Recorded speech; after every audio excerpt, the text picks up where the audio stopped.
pessoal, então, oi para todo mundo, espero que todo mundo esteja bem. O meu nome é Breno São Vicente Vieira, sou professor da PUC-Rio e essa aula aqui é do curso de especialização em psicologia hospitalar, da disciplina de psicopatologia e psicofarmacologia. E hoje a gente vai falar sobre esses slides aqui, esse material, é sobre alguns comentários sobre a psicopatologia na época do coronavírus e da quarentena, que é um momento aí que a gente está vivendo nessa situação em função do vírus SARS-CoV-2 que está assombrando o mundo aí, está causando um monte de problemas na saúde. E a gente também tem escutado falar, e também tem, ele obviamente também vai causar problemas na saúde mental. Então, queria, dentro dessa ideia de falar de psicopatologia, fazer uns comentários para vocês e a gente ter algumas reflexões a respeito. Ao longo da nossa disciplina de psicopatologia, quem estuda psicopatologia, né, então quem estuda as alterações dos fenômenos psicológicos, então só um segundinho fazer uma coisa aqui, quem estuda a psicologia dos fenômenos psicológicos, muitas vezes fica interessado, né, e a gente leva aquela questão, aquelas dúvidas a respeito do que é normal, o que é patológico, como que a gente diferencia isso. E a gente comentou já que, apesar de a gente ter critérios diagnósticos, apesar de a gente ter sintomas específicos, não basta a gente pegar o DSM e ler ele. Se fosse assim, a gente não precisava ter disciplinas e não gerava tantas dúvidas e críticas, inclusive, por parte de quem está começando e por parte de quem não é muito adepto do conhecimento. A gente já falou que o diagnóstico ele tem uma utilidade, ele tem que ter um motivo para ser. E esse motivo ele é facilitar o tratamento, facilitar pesquisas, indicar qual é o curso. Uma vez que eu tenho essa doença, o que vai acontecer depois? A exemplo do que a gente está vendo aí para a Covid. A gente ainda está tendo que descobrir muito ela. E não é ruim que tenham identificado uma nova doença ou que tenha, assim, é ruim que tenha surgido uma nova doença. Mas o fato de terem identificado ela é bom. E no começo, a psicopatologia, todo mundo era considerado lá, entre aspas, louco ou maluco, doido, alguma coisa do gênero. Com o tempo, começou a se identificar que dentro daquele grupo de pessoas que tinham comportamentos que fugiam do padrão, aí a palavra mais adequada hoje é típico, tá? Mas que na época se chamava de normal, até hoje a gente ainda encontra esse questionamento de normal, essas pessoas elas consideradas patológicas, né, ou anormais, elas acabavam no começo eu era normal ou era normal. Depois começaram a ver tem os anormais que escutam vozes, tem os anormais que querem se matar, tem os anormais que ficam agressivos, tem os anormais que eles têm um rebaixamento intelectual, eles não conseguem pensar e raciocinar direito, e por aí. E aí, com o tempo, começou a se ramificar.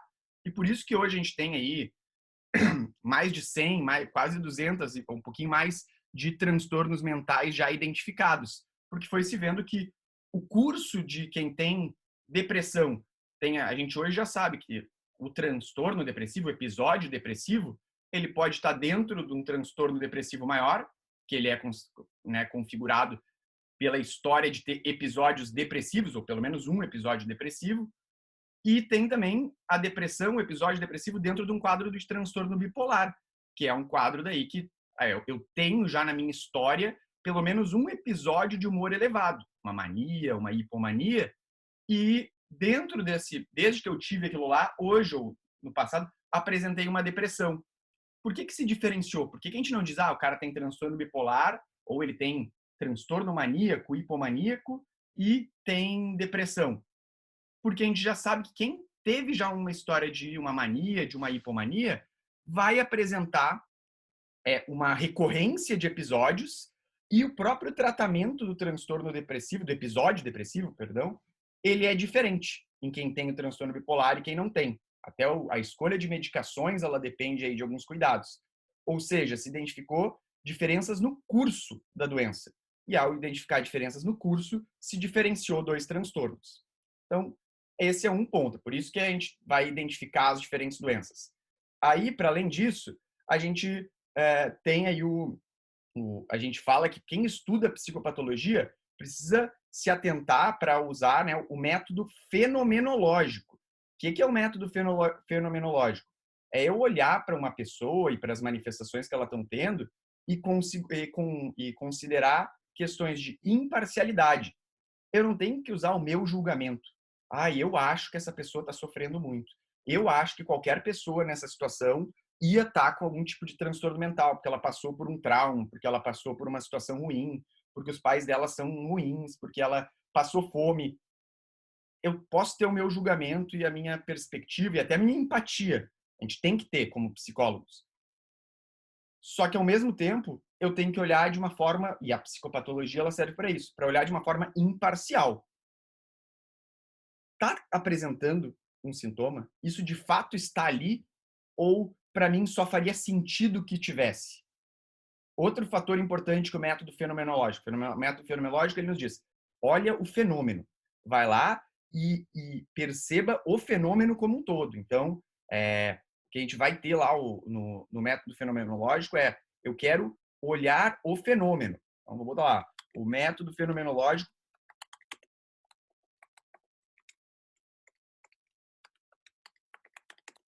observa o fenômeno como um todo. E ao observar o fenômeno, o que eu preciso fazer? Eu preciso contextualizar ele. Eu preciso entender qual é o momento que ele está se apresentando, qual é o contexto no qual ele se apresenta.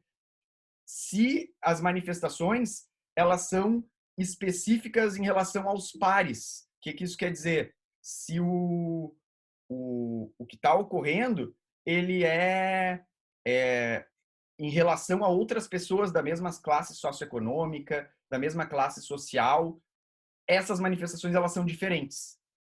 Eu tenho que considerar também aspectos da própria classe socioeconômica. Então, vão ter pessoas que elas, por natureza, pela própria classe socioeconômica delas, vão apresentar aí algumas manifestações e que são típicas daquela classe, da cultura também. Eu estou numa cultura específica, eu já falei isso para vocês lá nas nossas primeiras aulas. Quem tem eu estou numa cultura oriental.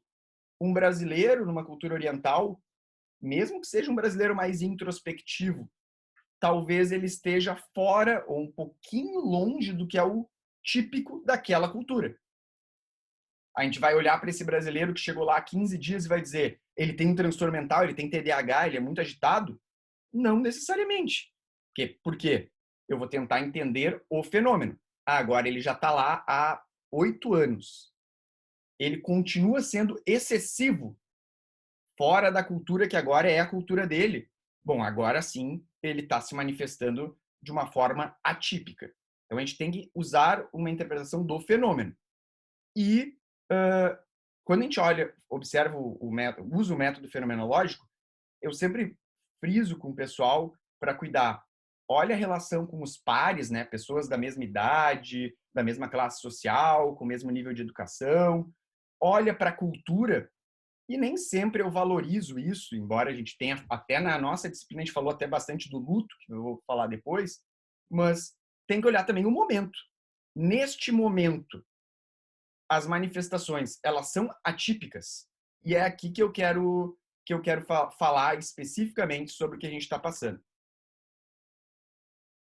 Lembrem-se aqui, uma lembrança também, quase todos os transtornos mentais, que no DSM-5 e na CID também vai ser cada vez mais incluído, eles vão incluir como um dos critérios diagnósticos, dois critérios diagnósticos. O primeiro, não ser devido a uma causa médica ou induzido. Aquela coisa, não pode... eu tô vendo imagens, mas pode ser que eu tenha um tumor no meu lobo occipital, que vai justificar eventualmente, ou tenha lá uma disfunção hormonal que justifique isso. Então, tudo bem.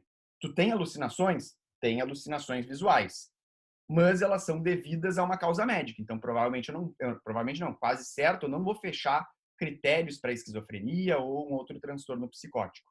E também não pode ser induzido. Eu tô vendo coisas, mas eu acabei de ter contato com alguma substância, com alguma droga, alguma medicação que tem esse potencial. Então é induzido, ele não é um ele é uma alucinação visual, isso a gente não nega, mas é uma alucinação visual induzida por uma substância. E para além disso, o mais importante para esse conteúdo que eu quero falar com vocês é que tem que causar prejuízo ou sofrimento.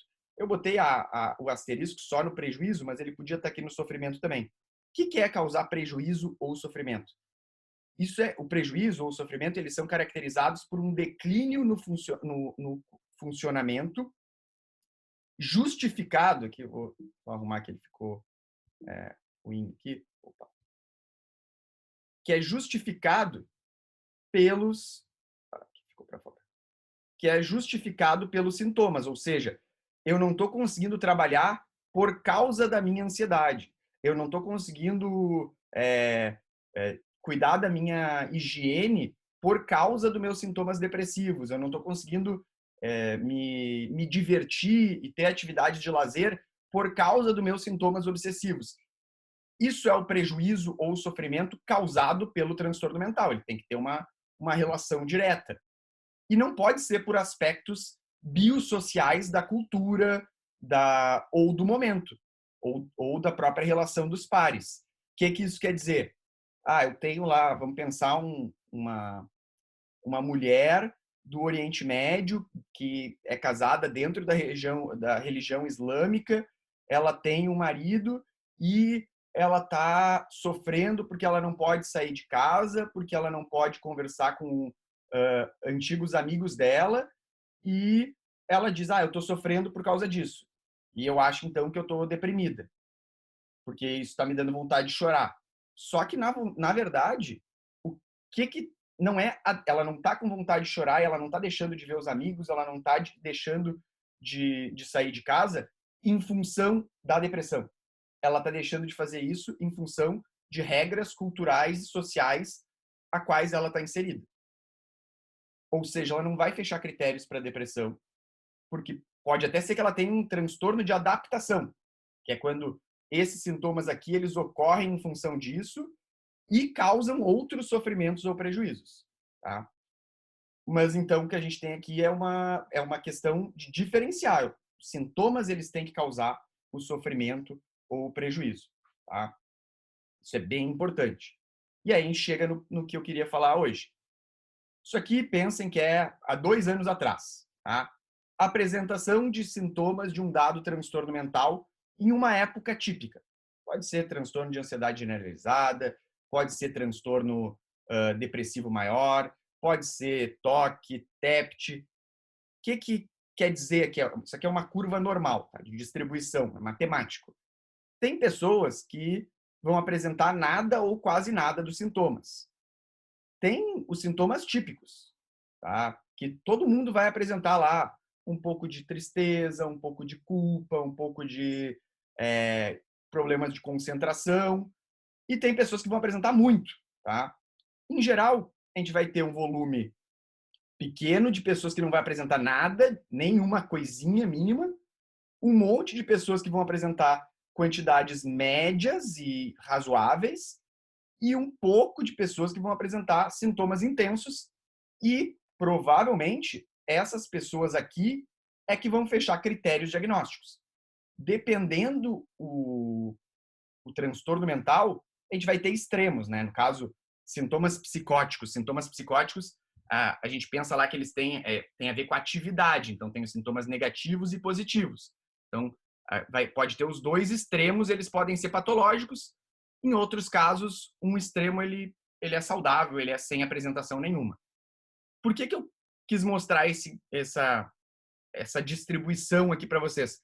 Quem está aqui no meio tem um funcionamento típico, tem um funcionamento padrão, está tendo apresentações comuns a toda a população. E lembrem-se, transtornos mentais eles são caracterizados também por prevalência estatística. Ou seja, a gente vai ter aqui 5, 10% da população no máximo. Vários transtornos mentais são 1%, menos de 1%. E a apresentação de sintomas de um dado transtorno mental em uma época típica, ela apresenta isso. Em geral, vai ter um monte de gente no meio e pessoas nos extremos. Mas é importante a gente lembrar do método fenomenológico. Aqui um exemplo específico lá de sintomas depressivos. Pessoas sem nada de sintomas depressivos, o médio de sintomas depressivos, mesmo talvez que sem fechar critérios, e algumas pessoas que vão fechar critérios lá para sintomas depressivos. Talvez essa barrinha pudesse estar um pouquinho mais para cá. Mas o que acontece? Lembrem-se lá, a gente até falou disso em poucas aulas atrás. O luto. Se eu perdi alguém, se eu tô os sintomas depressivos em período de luto, a gente vai ter que usar o método fenomenológico. E essa distribuição, essa curva, esse U invertido, ele vai ter que ser deslocado um pouco para o meio, porque vai ser esperado que a pessoa tenha um pouco mais de tristeza e aquilo que anteriormente era um quadro já atípico, a pessoa está chorando todos os dias, eventualmente ela tem alguma ideia de culpa, ela ficar lembrando todo o tempo da pessoa que faleceu, ela ter pouco menos de vontade de fazer coisas. Isso é normal num período de luto. Aí o que a gente faz? A gente vai ter que deslocar essa curva do que é o típico e o atípico um pouco mais para o lado. E vai ter que ter sintomas mais intensos para a gente considerar atípico. E agora sim o atípico está aqui. Isso é bem importante de vocês entenderem. Usar o método fenomenológico é eu entender que não é um número, não é um ponto de corte estático. Eu vou ter que considerar o cenário no qual eu estou olhando. E ao dizer isso, pensem em sintomas de ansiedade e depressão, para dar um exemplo bem claro do que a gente vai ver hoje, né, na nossa sociedade. Tem aquilo que é o típico. Ansiedade, a gente até falou em algumas aulas passadas, alguém perguntou, transtornos ansiosos, eles são muito prevalentes? Olha, na verdade, em termos de epidemiologia, transtornos de ansiedade não são os mais prevalentes de todos. Né? Transtornos de ansiedade, não. Sintomas ansiosos, sim, eles são bem comuns, até porque o ser humano, ele tem como um dos seus principais sistemas o sistema de estresse, de resposta ao estresse. É com ele que a gente consegue, inclusive, fazer várias coisas boas. Só porque a gente tem um pequeno nível de ansiedade e estresse que a gente se direciona a fazer atividades que, inclusive, vão nos tornar mais adaptativos e mais bem-sucedidos. Então, a gente tem uma distribuição típica do que é a ansiedade e tem aquele pedaço de pessoas que vão apresentar sintomas atípicos. Esses sintomas atípicos, a exemplo dos outros gráficos, quando que ele é atípico? É quando esses sintomas eles começam a interferir, os sintomas começam a interferir na tua rotina, é quando os sintomas eles começam a te prejudicar, te causar um sofrimento que tu não consegue lidar, é quando os sintomas eles começam a fazer tu perder horários, quando os sintomas passam a fazer isso. E aí, quando a gente pensa na nossa realidade atual, sintomas de ansiedade e depressão em época de coronavírus e quarentena, a gente também vai ter que deslocar essa curva um pouquinho para o lado. Por quê? Porque a gente está num momento que o típico ele mudou. Pessoas que antes eram numa escala de ansiedade elas pontuariam 2, talvez agora elas estejam pontuando 4, 5, porque a gente está lidando com muita incerteza. É incerteza de como o vírus vai responder, é incerteza de quais vão ser as mudanças sociais que vão acontecer, é incerteza econômica, é incerteza de atividades do nosso dia a dia, é incerteza se a gente vai adoecer ou não, é incerteza se quando a gente adoecer a gente vai ficar muito mal ou não, e se vai ter lugar para a gente internar ou não, e pessoas que a gente gosta, e se eu estou fazendo a coisa certa, estou lavando a mão direito ou não estou? Todo mundo está passando por isso. E quando a gente diz todo mundo, é porque aquele típico, ele se deslocou para todo mundo. E algo que eu vejo com um pouco de preocupação no momento atual, e até em alguns momentos eu acho até que tem gente, de certa forma, lidando. Não queria usar a palavra antiético, mas eu estou usando ela. Então, eu acho que tem gente que está usando esse momento para. Você está apresentando sintomas de ansiedade? Cara, todo mundo está. É uma situação natural. Tá? Você está apresentando sintomas de depressão, está se sentindo mais triste, mais para baixo, ou tem tido problemas para organizar a sua rotina? Cara, todo mundo está apresentando isso. Quem não está são fenômenos da produtividade. Não... E nesse contexto, obviamente a nossa curva está deslocando e muitas das pessoas que estão aqui achando que elas estão apresentando ansiedade, elas estão mesmo com níveis de ansiedade, mas esses níveis de ansiedade eles não são patológicos. Lembrando lá aulas iniciais, isso quer dizer que eles não podem precisar de tratamento ou de orientações? Podem, mas não necessariamente um tratamento convencional. Tá? E não necessariamente eles vão fechar critérios. E a gente fala muito do achatamento dessa curva no sistema de saúde, isso também tem que acontecer no sistema psicológico, porque senão a gente vai estar fazendo aquele caminho oposto. A gente vai estar, que é justamente o que eu, como alguém que estuda psicopatologia, gosto de evitar. Eu escuto muita gente falando, psicopatologia, todo mundo é doente mental. E eu digo, não. Quem é doente mental, quem por causa dos sintomas tem um prejuízo. Tem um transtorno mental, quem em função do sofrimento que os sintomas causam, passa a ter problemas na sua rotina. E essas pessoas não são, um percentual menor do que a maioria. Hoje, todo mundo está tendo que lidar com mudanças. Então, claro, dicas, aquelas coisas de ter uma rotina, botar uma roupa, manter contato com outras pessoas, tentar fazer algum tipo de exercício físico, tudo isso é importante, porque a gente lida, para além ainda do vírus em si e da incerteza de saúde, nós ainda lidamos com essa coisa da quarentena, que a gente está pegando menos sol, um monte de questões que vão interferir no nosso dia a dia. E esse atípico, ele muda. Então, não é todo mundo que está precisando, que está fechando critérios, que está sofrendo com ansiedade. Todas as pessoas estão sofrendo um pouco com isso. Mas o sofrer um pouco com isso é normal. Eu gosto de usar o exemplo de uma fila. Ninguém gosta de ficar numa fila. Pensa em uma fila gigante, de 1 hora. Ninguém gosta de ficar numa fila. Mas, eventualmente, é necessário. E as pessoas vão lá e vão encarar. Existem algumas pessoas que elas vão ir para a fila e vão ter um ataque de pânico. Tem pessoas que vão ir para a fila e, por mais que seja muito importante, pode ser para buscar o benefício que vai sustentar o mês inteiro, elas vão começar a se sentir mal ali, eu não consigo ficar aqui, e vão embora, e vão perder a chance do benefício do mês. E era 1 hora. Tem gente que vai sair da fila, vai fazer uma viagem para ir conhecer um ponto turístico. Aí eu só quis ir para Paris para subir na Torre Eiffel. Mas cheguei lá e a fila era de 2 horas. E desisti. Essas pessoas, elas são o atípico. Tem uma fila lá com 300 pessoas e todas elas aguentaram aquela fila. Mas teve 5, 10, 20, 30 que não conseguiram. Que tiveram alguma coisa que fugiu do típico, já que tinha outras 250 pessoas. Essas 30, estas sim, são as atípicas. E a gente está numa época que todo mundo está apresentando algum tipo de desconforto. As outras 270 pessoas da fila, elas também sentem desconforto. Ninguém diz, que legal, vou aguentar agora 2 horas de fila e ficar aqui esperando. Nem a minha bateria do celular talvez dure isso tudo. Eu não tenho 3G, sei lá. Não é legal. Causa um desconforto, pode até causar um grau de ansiedade, tipo, o que eu faço? Que saco. Mas a verdade é que quem vai ter o funcionamento que vai fugir do padrão, que vai se prejudicar em função daquilo, é uma minoria. E a mesma coisa vai acontecer agora. A gente tem, vou voltar lá no primeiro slide aqui, só para no segundo slide, para ressaltar os aspectos. O método fenomenológico ele vai considerar a imparcialidade.